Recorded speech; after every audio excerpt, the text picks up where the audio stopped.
নমস্কার বন্ধুরা, আমি সীমা আরও একটা ভিন্ন স্বাদের রেসিপিতে আপনাদের সবাইকে স্বাগত জানাচ্ছি। তো আজকে এই তো কী করে এই শাকটা ভাজি করছি সেটা আপনাদের কাছে নিয়ে আসলাম। তো ছেলে তো ভীষণ রাগ করে শাক ভাজি দেখলে। তো এই শাকটা যে শরীরের জন্য কতটা উপকারী তো এখন বুঝবে না। তো আমরা এখন বুঝতেছি এই শাক অনেকটা উপকারী। তো অনেক রকম শাক আছে, এখানে মাঠ থেকে তুলে নিয়ে আসলাম পাঁচমিশালি শাক। তো পুরো রেসিপির সাথে থাকুন, আশা করছি আজকের এই শাকটা কী করে ভাজি করছি আপনাদের ভালো লাগবে।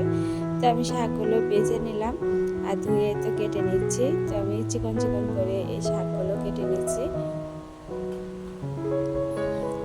আর এই শাকটা মাঠের ফ্রেশ শাক, শরীরের জন্য অনেকটা উপকারী। তো এই শাকটা আমাদের বাড়িতে প্রায় দিনই তুললে ভাজি করা হয়, আর আমার তো ভীষণ পছন্দ। তো শাকের ভাজি বলতে হয় না। তো কী করে ভাজি করছি দেখতেই থাকুন। এই শাকটা আমি কুটে নিলাম, এবারে রসুনটা কেটে নেব। তো রসুন দিয়ে আজকে শাকটা ভাজি করব। তো ভালো লাগলে কমেন্টে অবশ্যই জানাবেন আজকের এই শাক ভাজি রেসিপিটা।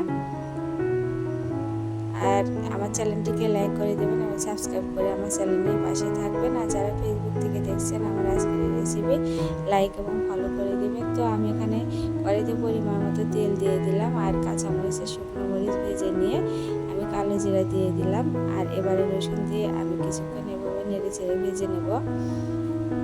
তো রসুনটা লাল হয়ে আসা পর্যন্ত এভাবে কিছুক্ষণ নেড়ে চেড়ে ভেজে নিতে হবে। আর এই শাক ভাজিটা খেতে এতটা ভালো লাগে রসুন আর কালো জিরা দিয়ে। তো আমার রসুনগুলো লাল করে ভেজে নেওয়া হয়ে গেছে, এবারে শাকগুলো দিয়ে দেব।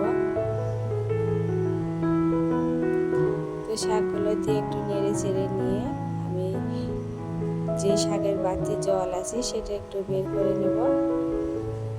তো এবারে দিয়ে দিলাম হলুদ পরিমাণ মতো, আর দিয়ে দিলাম পরিমাণ মতো লবণ, আর হাত দিয়ে সামান্য একটু জলই দিয়ে নিলাম, কারণ আমি আগে দেখলাম কতটুকু জল বের হয়। তো বেশি জল বের হলে শাকটা রান্না করতে অনেকটা সময় লাগবে, আর এই শাক সবজি বেশি সময় নিয়ে রান্না করলে এর গুণাগুণ নষ্ট হয়ে যায়।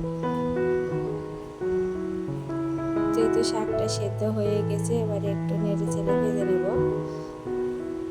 তো বন্ধুরা, আমার আজকের এই শাক ভাজির রেসিপিটা আপনাদের কেমন লাগছে কমেন্টে জানাবেন।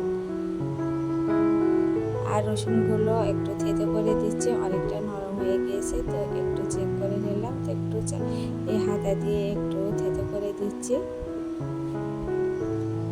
তো শাকের মধ্যে যেটুকু জল আছে সেই জলটা শুকিয়ে যাওয়া পর্যন্ত আমি নেড়ে ছেড়ে ভেজে নেব।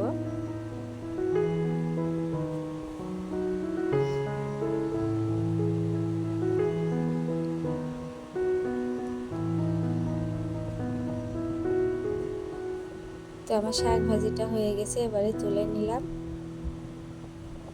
তো আমার আজকে শাক ভাজিটা কেমন হলো অবশ্যই কমেন্টে জানাবেন। আর এরকম নিত্য নতুন রেসিপি পেতে অবশ্যই আমার চ্যানেলের সাথে থাকবেন।